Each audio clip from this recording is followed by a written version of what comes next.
Jo Leute, was geht ab? DJ Greg's American Muscle ist wieder da.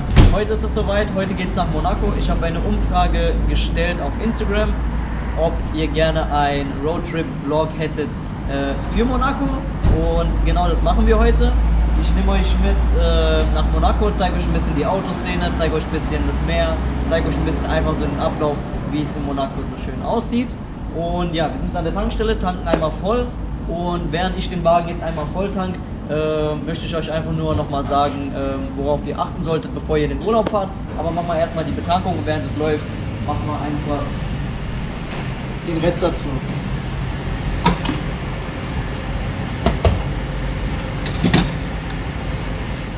So, mein Tipp an euch, wenn ihr in den Urlaub fahren solltet, checkt am besten nochmal den Reifendruck ab am besten oder gleicht den dementsprechend dem Gewicht an, was ihr mitnimmt, an Personen und an Gepäck und sonstigem. Was noch wichtig ist, checkt am besten nochmal alle Lichter durch, ob die funktionieren, Standlicht, Fernlicht, Nebelleuchten, einfach, dass alles dementsprechend funktioniert. Schaut am besten nochmal nach dem Öl, dass genug Öl da ist, oder nehmt noch am besten noch ein Liter Öl mit, falls ihr mal welches nachkippen solltet.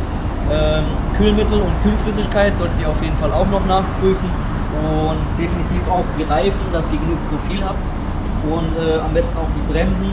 Schaut euch die Bremsen nochmal an, wenn Bremsbeläge oder Scheiben gewechselt werden müssen, dann tut es dementsprechend auch und dann sollte euch eigentlich für euren Urlaub, also die Fahrt für den Urlaub, nichts mehr im Weg stehen. Wir sind jetzt fertig, wir haben jetzt, wie viel haben wir getankt? 73,24 €, also da waren knapp so 10 € ungefähr drin in dem Tank. Ja, ich zeige es euch mal kurz. Also wir haben jetzt 73,24 € getankt. Ja, 73 €, das sind ungefähr 60 Liter. Sagen wir mal so 70 Liter habe ich jetzt ungefähr im Tank. Ja, also es wird jetzt ungefähr knapp für 550 bis 600 Kilometer reichen. Ich werde mit euch gleich nochmal alles resetten und dann schauen wir mal. Und heute haben wir sogar ein kleines Special. Ich denke ungefähr zwischen Grenze Schweiz oder Italien wird mein Challenger die 100.000 Kilometer erreichen. Und das werde ich euch dann auf jeden Fall dementsprechend auch noch zeigen. Wir sehen uns gleich.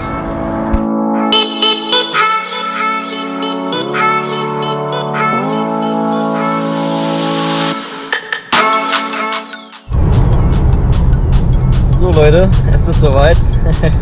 Ich habe gesagt, an der Grenze Schweiz-Italien, denke ich mal, werden wir die 100.000 Kilometer erreichen.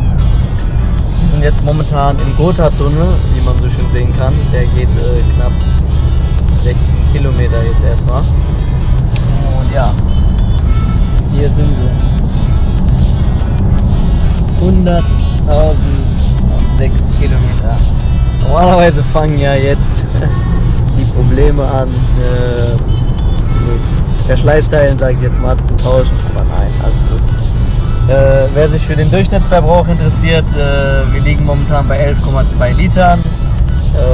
Ja, wir sind momentan mal sportlich, mal ganz normal unterwegs und ja, deswegen 100.000 Kilometer sind erreicht, wir sind im Gotthardtunnel und wir sehen uns dann in Monaco.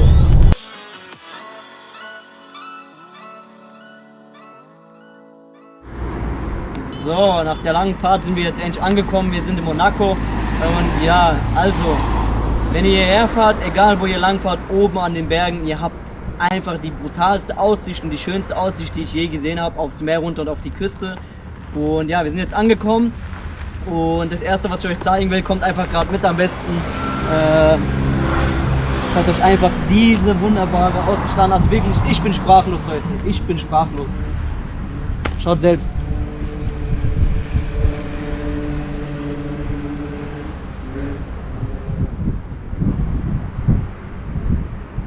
So.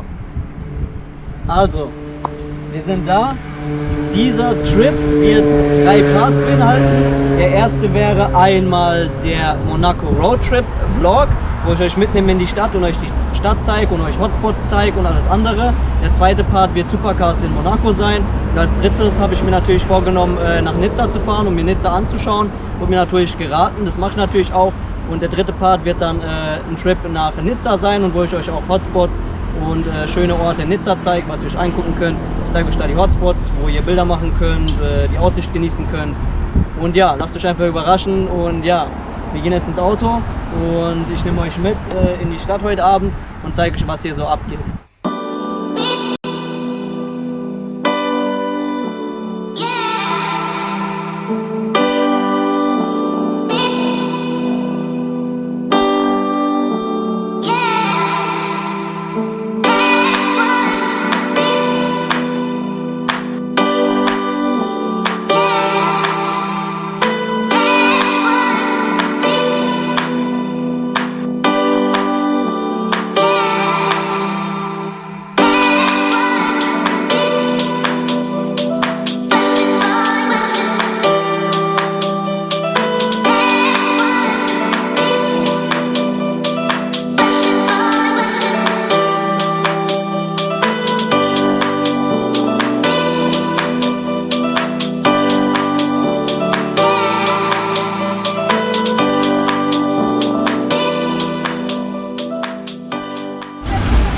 Also Leute, wir haben es geschafft, das Wochenende hat gestartet, wir sind angekommen. Ich habe euch gesagt, wir gehen nachts raus. Ich zeige euch natürlich die Hotspots und die Spots, wo ihr gerne hinkommen könnt, wenn ihr nach Monaco geht. Und natürlich ahnt ihr natürlich, wo ich gerade bin. Monte Carlo Casino, das ist mein erster Spot für euch. Natürlich sind wir hier im Zentrum der Stadt, klar. Hier ist es wirklich wunderbar. Und wenn ihr natürlich schöne Autos und Supercars oder Sportwagen sehen wollt, kommt auf jeden Fall hierher. Das ist mein erster Spot für euch. Wir gehen gleich rüber, ich zeige euch alles hier, was so abgeht. Und ja, erster Spot Monte Carlo Casino. Danach geht es rüber an den Grand Prix, also die Formel 1 Rennstrecke, und dann rüber an den Hafen, natürlich, wo die ganzen Yachten stehen. Und wir werden uns natürlich hoch begeben zu La Toubie und zeigen euch die Aussicht von ganz oben von der Aussichtsstation.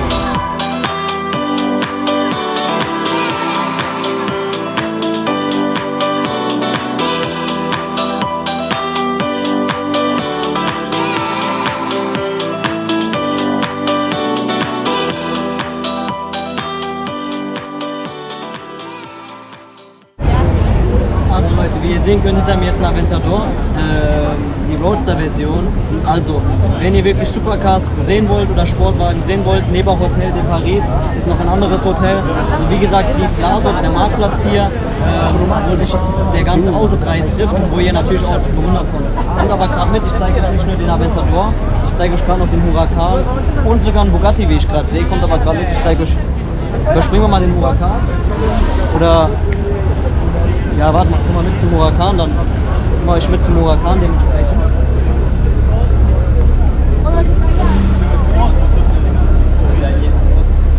Also wir waren Hamburger aus Deutschland. Einmal Gruß geht raus nach Hamburg. Huracan, Lamborghini Huracan. Aber kommt gerade mit auf jeden Fall. Was ich auf jeden Fall wirklich bemerkt habe, sind diese zwei Schönheiten hier. Also sowas in Deutschland wirklich schwer zu sehen, glaube ich, meiner Meinung nach, auch in Mannheim, wobei ich weiß, dass ein Bugatti rumfährt, aber gleichzeitig Ferrari und Bugatti Veyron gleichzeitig nebeneinander ist schwierig, aber kommt euch, schaut euch mal an. Ich kann es mal kurz zeigen, Ferrari und Bugatti Veyron. Ich übernehme mal kurz die Kamera. Genau, also einmal Bugatti Veyron und nebendran der Ferrari.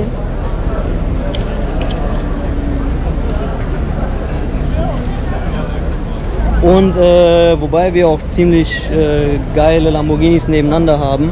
Dementsprechend, genau, ich gebe gerade wieder die Kamera zurück. Auch wieder Lamborghinis, also wie gesagt, an Autos mangelt es hier nicht.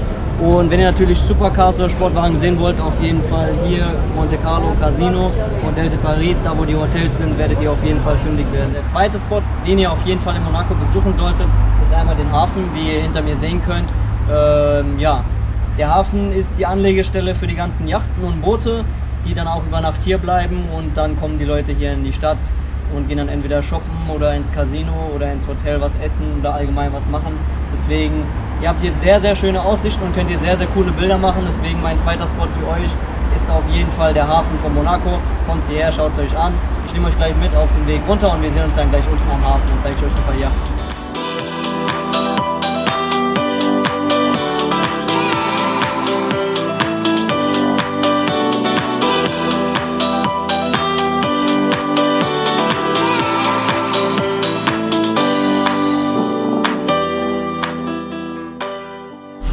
Also ein paar Hotspots habt ihr ja schon gesehen, Monaco Innenstadt, Monaco Zentrum. Wenn ihr aber ins Meer gehen wollt und richtig schönes Meer genießen wollt, hinter mir seht ihr einmal Plage Mala. Da könnt ihr Wassersport machen und das Meer ist da extrem schön und sehr viele Yachten legen dort auch an. Und wenn ihr dort auf jeden Fall eine Runde schwimmen gehen wollt, kann ich euch das nur empfehlen.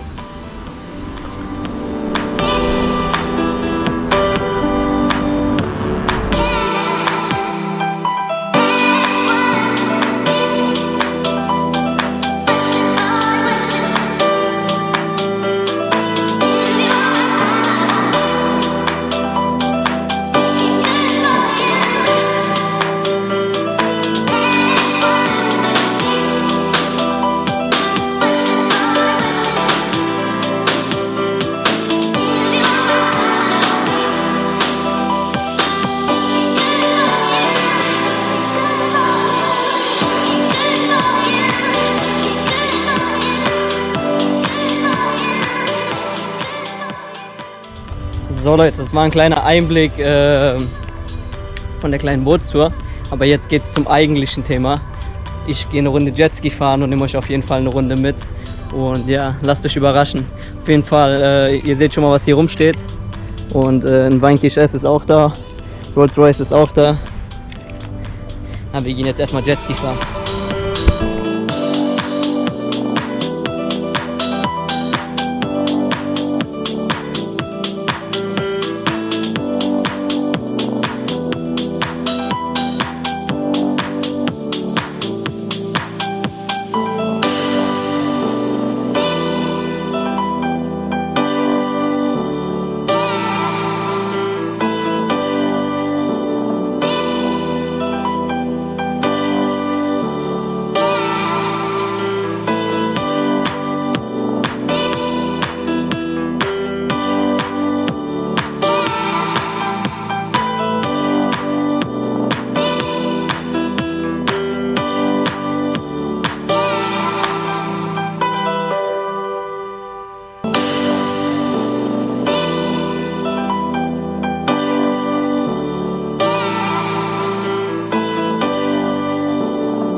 Also Leute, für alle, die sich für Wasseraktivitäten und Wassersport um Monaco und im Monaco rundherum interessieren, es gibt eins zu sagen, also wir sind jetzt momentan in Cap d'Isle.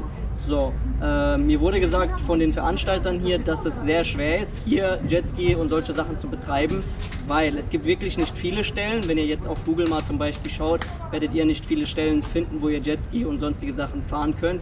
Weil so wie mir es erklärt wurde, gibt es viele Wasserschutzgebiete für Tiere, Korallen und solche Sachen, dass hier aufgepasst werden muss und deswegen gibt es hier wenig Stellen, wo ihr das ausüben könnt und hier habe ich was gebucht und wurde sehr nett empfangen und fühle mich auch sehr wohl hier und die waren echt cool drauf, weil erstens, die haben sehr, sehr gute Jetskis, die Beratung ist top und ja, ihr kriegt einen Mentor, der fährt mit euch raus, erklärt euch alles. Und es ist nicht wie im Ausland zum Beispiel, wie manche schon erlebt haben, ihr fahrt raus und dürft keine Wellen brechen oder darf nicht Vollgas fahren oder die Jetskis sind ziemlich blöd oder sind ziemlich langsam. Nein, wenn ihr Jetskis da hinten seht, das sind sehr, sehr gute Jetskis, die sind offen und auch hier, ihr kennt mich und ich fahre auch gerne mal schnell auf dem Meer draußen und ich bin auch einfach hinter die Yacht gefahren und habe einfach Wellen gebrochen und das Jetski ist geflogen. Deswegen, ich wurde hier nicht unterbrochen beim Fahren oder sonstiges und die haben auch gesagt, ey, gib Gas, mach dein Ding und das finde ich halt cool. Genau, kommt einfach gerade mit, ich zeige euch jetzt mal kurz die Jetskis da unten.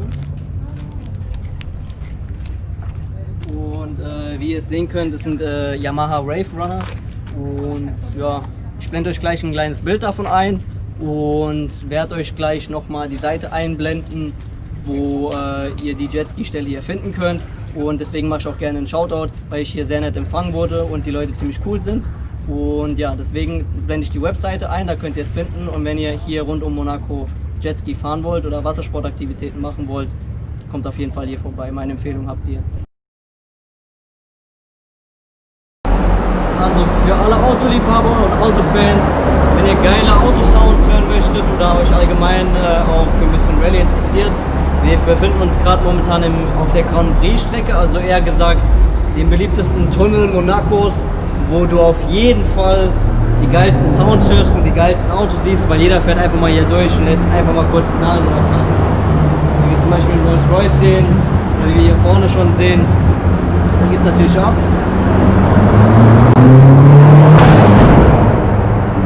Habe ich zu viel versprochen? Nein, also, gehen wir weiter. Ja, also für alle Autofans definitiv den Grand Prix Tunnel abchecken, weil ihr seht alles Mögliche hier. Und ja, also wir machen jetzt weiter. Wir gehen jetzt hoch zu Lato B und zeigen euch Monaco von oben. Und vergesst definitiv auch nicht, die Stadt von innen abzustecken, weil hier gibt es sehr schöne Läden. Ihr müsst nicht unbedingt was kaufen, aber ein bisschen Window shoppen geht immer. Ihr wisst natürlich, was ich meine. Und ja, wir gehen hoch zu Lato B, zeigen euch die Aussicht von oben. Das lassen auch mit dem Vlog. Wenn es euch gefallen hat, lasst natürlich ein Like da. Über einen Kommentar würde ich mich freuen. Und über ein Abo natürlich auch. Und ja, wenn ihr Anregungen habt, wo ihr mich natürlich gerne hinschicken würdet, was ich mir gerne angucken kann und worüber ich einen Vlog oder einen Trip machen soll, schreibt es mir natürlich einfach in die Kommentare. Ich schaue es mir an und wenn es möglich ist, warum nicht.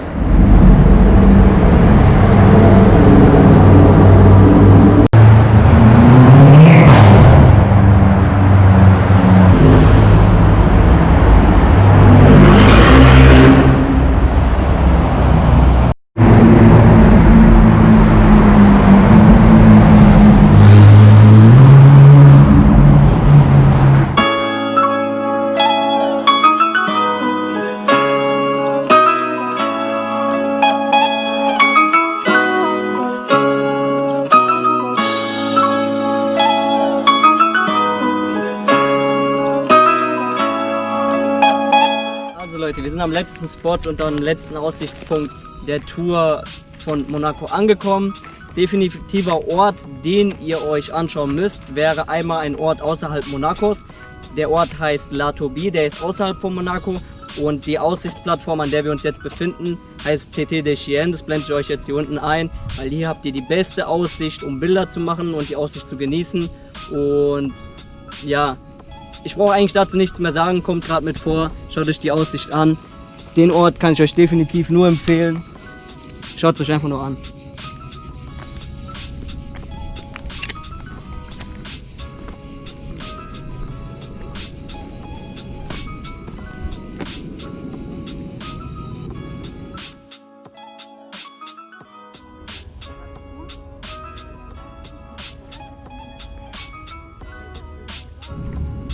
So Leute, das war's. Wenn euch das Video gefallen hat, lasst gerne ein Like da, über einen Kommentar würde ich mich freuen.